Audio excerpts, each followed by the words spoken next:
Kedatangan Wakil Presiden Gibran Rakabuming-Raka di Johannesburg, Afrika Selatan mendapat sambutan hangat dan penuh warna.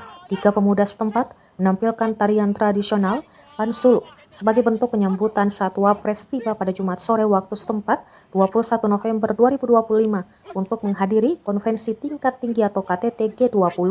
Usai menempuh perjalanan udara panjang selama kurang lebih 10 jam 50 menit, Wapres Gibran dan rombongan terbatas mendarat di Bandara Udara Internasional OR Tambo sekitar pukul 15:15 menit waktu setempat. Sambutan budaya tersebut menambah kesan meriah sekaligus mencerminkan keramahan tuan rumah terhadap delegasi Indonesia.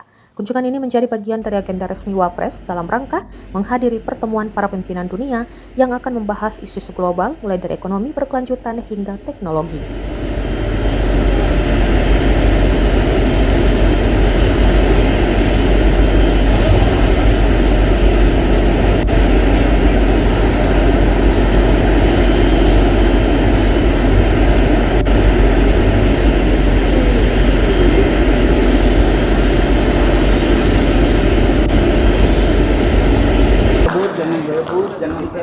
jangan selfie dia mau langsung rapat. Selamat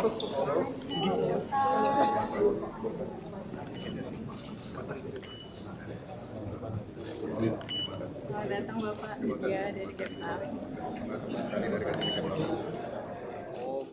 Download Tribun X sekarang, menghadirkan lokal menjadi Indonesia.